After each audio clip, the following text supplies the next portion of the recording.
Hello everyone, welcome back to the Rana academy. तो last lecture में हमने क्लास 9th आईसीएसई फिजिक्स का जो चैप्टर नंबर 10 है जिसका नाम है मैग्नेटिज्म, उसके पार्ट ए की थ्योरी क्वेश्चन आंसर हमने डिस्कस कर लिए थे। आज के लेक्चर के अंदर हम उसके पार्ट बी का जो फर्स्ट टॉपिक है दैट इज इलेक्ट्रोमैग्नेट उसको डिस्कस करने वाले हैं। और हाँ, ऊपर जितने भी आपको पेजेस और जो चैनल दिखाई दे रहे हैं उनके लिंक्स हमने डिस्क्रिप्शन बॉक्स में डाल दिए हैं। तो बिना कोई टाइम वेस्ट किए चलिए शुरू करते हैं। देखिए, इलेक्ट्रोमैग्नेट क्या होता है, उसकी डेफिनेशन क्या है, वो कितने टाइप्स का होता है, ये सब डिस्कस करने से पहले ना हम ये वीडियो देख लेते हैं। एक बात आप भी अच्छी तरह से जानते हो कि अगर मान लीजिए कि मेरे पास कोई भी एक आयरन नेल है और उसको मैं अगर मान लीजिए लेके जाता हूं वॉशर के पास या नट्स के पास, तो वो कभी भी उसको अट्रैक्ट नहीं करता। और क्यों नहीं करता? क्योंकि वो मैग्नेट नहीं है और इसलिए उसकी अट्रैक्टिव प्रॉपर्टी नहीं है। लेकिन मान लीजिए जैसे कि इस कंडीशन में आप देख रहे हो कि मेरे पास एक आयरन नेल है, उसको हमने कॉपर से वाउंड किया, कॉपर का हमने वायर ली, उसको अच्छी तरह उसके ऊपर वाउंड कर दिया। और वाउंड करने के बाद हमने क्या किया, उसमें से करंट को पास किया।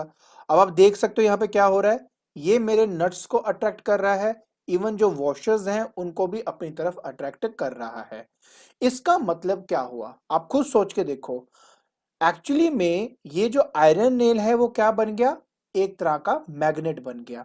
क्योंकि अगर ये एक तरह का मैग्नेट है तभी तो इसके अंदर अट्रैक्टिव प्रॉपर्टी है, और इसी वजह से जो मैग्नेटिक मटेरियल है उनको अपनी तरफ अट्रैक्ट कर पा रहा है। सो इस तरह के टेम्परेरी मैग्नेट को हम इलेक्ट्रोमैग्नेट कहते हैं। Why it is known as electromagnet? क्योंकि जब कॉइल के अंदर करंट फ्लो करता है तो ये एक एज ए मैग्नेट बिहेव करता है। और जैसे हम ये स्विच को ऑफ कर देंगे ना, ये वाले स्विच को ऑफ कर देंगे, स्विच ऑफ करने का मतलब हो गया अब करंट पास नहीं करेगा। और जब इसमें से करंट पास नहीं करेगा तो इसकी जो मैग्नेटिक प्रॉपर्टी है वो बिल्कुल खत्म हो जाती है, ये एक नॉर्मल आयरन नेल की तरह ही हो जाएगा। और ये जितने भी वॉशर जो अट्रैक्ट है इसके साथ वो सब नीचे गिर जाएंगे due to gravity of course. I hope आपको ये जो वीडियो है ये तो समझ में आ गया होगा।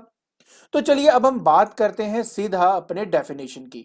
तो जब अगर हम बात करते हैं बेटा कि इलेक्ट्रोमैग्नेट की जो डेफिनेशन है वो क्या है, तो हमारे पास आता है an electromagnet is a temporary strong magnet. एक बात तो ये सच है कि चलो टेम्परेरी तो है, बट ये स्ट्रॉन्ग मैग्नेट भी होता है। आप चाहे ना तो इसको जितना स्ट्रॉन्ग करना चाहें उतना स्ट्रॉन्ग कर सकते हैं। और वो किन फैक्टर्स पे डिपेंड करता है और कैसे स्ट्रॉन्ग कर सकते हैं वो मैं आपको थोड़ी देर में बताऊंगा। तो सिंपल सी बात यह है कि ये एक टेम्परेरी स्ट्रॉन्ग मैग्नेट है जिसको हम सॉफ्ट आयरन पीस का इस्तेमाल करके बनाते हैं। और एक उसको ना हम एक्चुअली उस आयरन पीस के ऊपर हम कॉपर की वायर की वाउंडिंग कर देते हैं और उसमें से करंट पास कर देते हैं। उसके बाद जो चीज हमारे पास बनेगी उसको हम एज एन इलेक्ट्रोमैग्नेट कहेंगे। यस, ये एक आर्टिफिशियल मैग्नेट है। अब नेचर में तो हमें ये मिलता नहीं है, हमने खुद ही बनाया है, तो ये क्या हुआ, आर्टिफिशियल मैग्नेट हुआ ना। देखिए, इसकी ना देखो दो बड़ी खास बात है। पहली बात देखो, इसकी खास बात ये है कि हम जितना ज्यादा इसको मैग्नेटाइज करना चाहते हैं, मतलब जितना स्ट्रॉन्ग मैग्नेट अगर बनाना चाहते हैं हम उतना बना सकते हैं। नंबर टू, हम इसको ना किसी भी शेप एंड साइज का बना सकते हैं, ये भी इसकी सबसे बड़ी खास बात है। देखिए कभी कभार क्या होता है कि किसी पर्टिकुलर इंस्ट्रूमेंट के अंदर हमें मैग्नेट चाहिए तो स्मॉल साइज का बट स्ट्रॉन्ग चाहिए। कईयों के लिए क्या होता है कि बड़ा मैग्नेट चाहिए, तो अपने अकॉर्डिंगली शेप एंड साइज का हम अपना इलेक्ट्रोमैग्नेट बना सकते हैं। लेकिन यूजुअली हम दो तरह के शेप को स्टडी करते हैं, एक होता है आई शेप जिसको हम बार मैग्नेट भी कहते हैं, एक होता है यू शेप जिसको हम हॉर्स शू मैग्नेट भी कहते हैं। अब हम इन दोनों को एक एक करके स्टडी करते हैं कि एग्जैक्टली वो बनता कैसे है, उनके पोल्स कैसे डिसाइड किए जाते हैं। तो चलिए अब जल्दी से हम पहले आई शेप मैग्नेट को स्टडी कर लेते हैं। तो ये है आपका आई शेप मैग्नेट जिसको हम बार मैग्नेट भी कहते हैं। हमारे पास ये क्या है, एक सॉफ्ट आयरन का बार है और उसके ऊपर कॉपर की वाउंडिंग की हुई है। ठीक है। अब ना यहां पर मैं आपको पहले एक चीज समझा दूं जो समझनी बहुत ही ज्यादा इंपॉर्टेंट है। और वो ये है कि जब मैं आपको एक बड़ा सिंपल सा एग्जांपल दूंगा और ये 10th में आगे तो और डिटेल में आप अच्छे से समझोगे इसके बारे में। मेरे पास मान लीजिए कि एक वायर है, अगर उस वायर में करंट अगर आपका फ्लो करता है और उसके पास अगर एक कंपास को रखा जाए, तो वो कंपास आपका डिफ्लेक्ट होता है। इसका मतलब ये हुआ कि करंट कैरिंग वायर के अराउंड एक ऐसी फील्ड जनरेट होती है जो मेरे कंपास को अफेक्ट कर सकती है। अब वो फील्ड जो कंपास को अफेक्ट कर सकती है वो कौन सी फील्ड होती है? वो आपकी मैग्नेटिक फील्ड होती है। तो कहने का मतलब सिर्फ इतना है कि एक करंट कैरिंग जो वायर होती है उसके आसपास एक फील्ड क्रिएट होती है जो कंसेंट्रिक होती है सर्कल में। मतलब ये कि सर्कल की फॉर्म में ये फील्ड आपकी क्रिएट होती है, और ये फील्ड कौन सी है? ये आपकी मैग्नेटिक फील्ड है। हमें इसमें से अभी कुछ लेना देना नहीं, मैंने आपको एक स्टेप आगे लेके जाना था। वो ये कि अगर मैं एक स्ट्रेट वायर की जगह पे मान लेते कि इसको बेंड करके, अगर मान लीजिए मैं एक ऐसा कोई एक सर्कल बना लेता हूं, यही वायर है, इसको मैंने बेंड करके एक सर्कल बना दिया जिसका रेडियस आर है। और अब मैंने क्या किया, इसके एक एंड को पॉजिटिव से और दूसरे एंड को मैंने नेगेटिव ऑफ अ सेल के साथ कनेक्ट कर दिया। तो आपको जान के हैरानी होगी कि ये जो आपका लूप है ना, ये एज अ मैग्नेट की तरह काम करने लग जाएगा, जिसका एक फेज फेज आपका बन जाएगा साउथ पोल और दूसरा जो दूसरा फेज होगा वो बन जाएगा आपका नॉर्थ पोल। अब कौन सा फेज साउथ पोल बनेगा, कौन सा फेज नॉर्थ पोल बनेगा, उसके लिए राइट हैंड थंब रूल का इस्तेमाल किया जाता है। अब क्या है वो रूल, इतना डिटेल में मैं नहीं बताऊंगा क्योंकि आपके सिलेबस में नहीं है, तो मैं नहीं चाहता कि आप कंफ्यूज हो जाओ। अभी के लिए सिर्फ इतना समझो कि अगर आपके कॉइल में करंट क्लॉकवाइज जाता है, कैसे जा रहा है? क्लॉकवाइज, तो उस केस में जो फेज आप देख रहे हो वो बन जाएगा आपका साउथ पोल।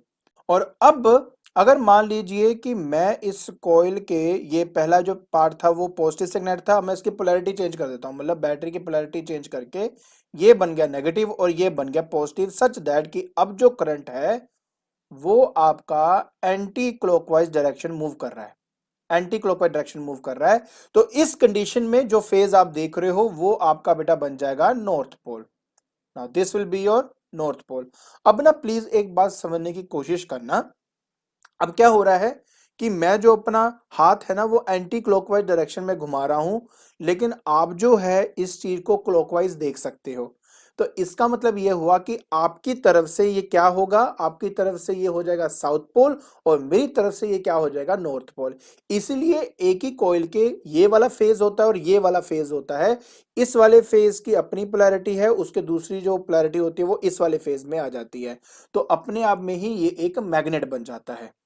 तो मैं सिर्फ आपको इतना कहना चाहता हूं कि जब हम इस तरह की कॉइलिंग कर देते हैं ना, जैसे आप यहां पे देख सकते हो, जैसे यहां पीछे से ऐसे कॉइलिंग आ रही है, ऐसे ऐसे ऐसे इस तरह से कॉइलिंग आ रही है। तो अगर आप इसको यहां से देखोगे, कहां से देखोगे? यहां से देखोगे, तो आपको दिखेगा जो करंट है ना वो मेरा क्लॉकवाइज जा रहा है। तो क्योंकि करंट मेरा क्लॉकवाइज जा रहा है तो इसका मतलब ये हुआ कि ये वाला हिस्सा आपका बन जाएगा साउथ पोल और दूसरा हिस्सा ऑटोमेटिकली क्या बन जाएगा? नॉर्थ पोल बन जाएगा। क्लियर है? तो ये समझना बहुत इंपॉर्टेंट है कि जो करंट है वो क्लॉकवाइज जा रहा है कि एंटी क्लॉकवाइज जा रहा है।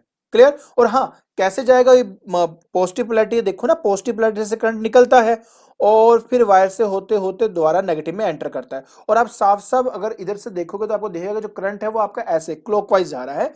तो आपको नजर आता है कि वहां पे क्या बनेगा? साउथ, और दूसरे वाला क्या बन जाएगा? नॉर्थ। क्लियर हो गया जी? गुड। अब हम बात करते हैं इस यू शेप मैग्नेट की। ठीक है, इसको होर्सशू मैग्नेट भी कहते हैं।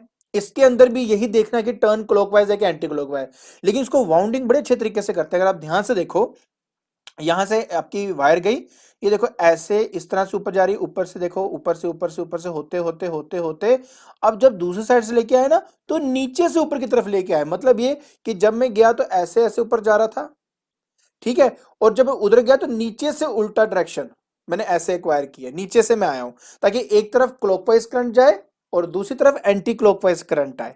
इससे क्या होगा, क्योंकि यहां से क्लॉकवाइज आ रहा है तो ये बन गया साउथ, और उधर से एंटी क्लॉकवाइज आ रहा है तो ये बन गया नॉर्थ। तो याद रखें प्लीज कि अगर करंट क्लॉकवाइज है तो वो हमारा साउथ होता है, और अगर एंटी क्लॉकवाइज है तो वो फेज हमारा नॉर्थ होता है। तो इस तरीके से ये आपका सॉफ्ट आयरन कोर बनाया जाता है। हाँ, ये बात भी सच है कि आपका जो यू शेप मैग्नेट होता है ना वो आई शेप मैग्नेट थोड़ा ज्यादा स्ट्रॉन्गर होता है। और ऐसा इसलिए क्योंकि देखो ना, इस केस में देखो, आपके एक एंड में साउथ है, दूसरे एंड में क्या है? नॉर्थ है आपका।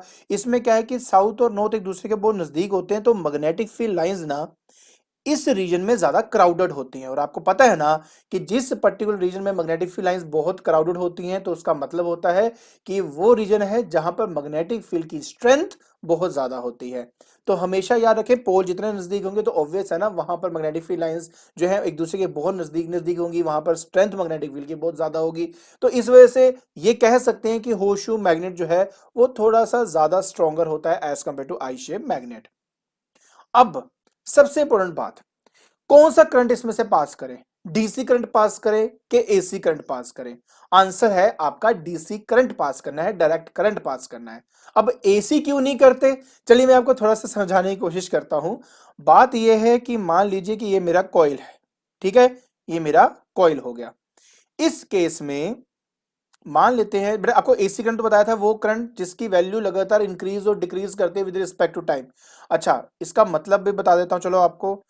अगर मान लीजिए मेरे को 2 सेकंड लगते हैं एक वेव को बनाने में, 2 सेकंड लगते हैं, तो मतलब पहले सेकंड में जो करंट है वो आपका क्लॉकवाइज जाएगा और दूसरे सेकंड में जो करंट है वो आपका एंटी क्लॉकवाइज जाएगा। अब आप बोलेंगे कि सर ये क्या हुआ, मैं आपको बताता हूं। देखिए, ये जो है ना करंट और टाइम का रिलेशन है, जिसमें बता रहा है करंट पहले इंक्रीज हो रहा है, फिर डिक्रीज हो रहा है, फिर इंक्रीज हो रहा है, फिर डिक्रीज हो रहा है। लेकिन इस ये जो नीचे वाला कर्व है ना, वो ये बताता है कि अब करंट की ऑपोजिट डायरेक्शन है।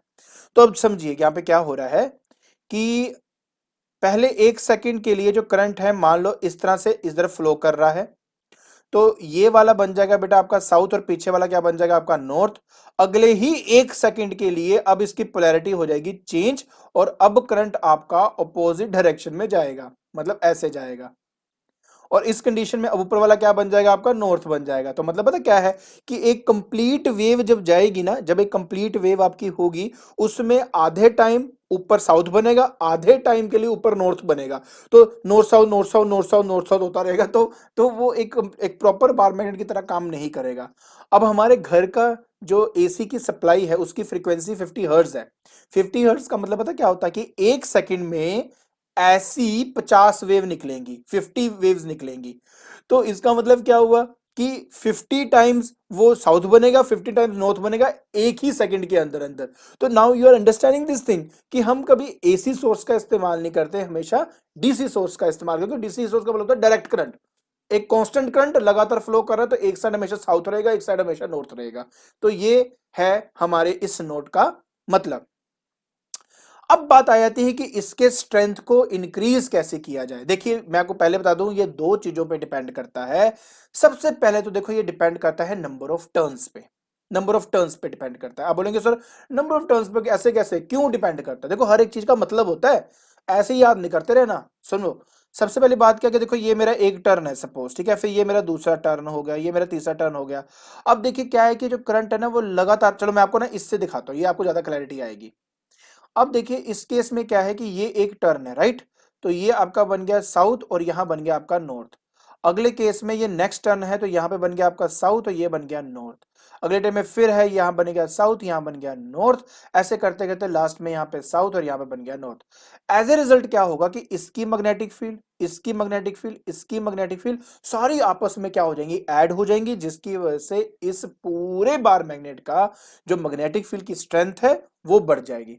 तो बात इतनी है कि हर एक कॉइल की अपनी एक मैग्नेटिक फील्ड होती है। तो जितने कॉइल्स आपके बनते जाएंगे, हर एक कॉइल की मैग्नेटिक फील्ड आपस में ऐड होती जाएगी, जिसकी वजह से नेट मैग्नेटिक फील्ड जो है वो बहुत ही ज्यादा हो जाएगी। तो इसलिए जितने ज्यादा नंबर ऑफ टर्न्स होंगे उतने ज्यादा आपकी स्ट्रॉन्ग मैग्नेटिक फील्ड वाला इलेक्ट्रोमैग्नेट बनेगा। क्लियर? दूसरा, by increasing the current through the solenoid. देखिए ये तो डायरेक्टली प्रोपोर्शनल है, जितना ज्यादा अमाउंट ऑफ करंट आप पास करते हो सोलेनोइड से उतनी ज्यादा स्ट्रॉन्ग जो है मैग्नेटिक फील्ड आपकी प्रोड्यूस होती है। तो आप समझ जाइए प्लीज कि आपके दो फैक्टर पे डिपेंड करता है, एक नंबर ऑफ टर्न्स पे, दूसरा अमाउंट ऑफ करंट कितना आप उसमें से पास कर रहे हो। आई होप आपको ये इलेक्ट्रोमैग्नेट, टाइप्स ऑफ इलेक्ट्रोमैग्नेट, ये सब समझ में आ गया होगा। ठीक है, तो आज के लेक्चर के अंदर हमने स्टडी किया इलेक्ट्रोमैग्नेट के बारे में, साथ ही साथ ये जाना कि इलेक्ट्रोमैग्नेट कितने टाइप्स का होता है और ये भी किन फैक्टर्स पे डिपेंड करता है, किस फेज को देख के हमें पता लगता है कि ये नॉर्थ पोल है और किसको देख के लगता है ये हमारा साउथ पोल है।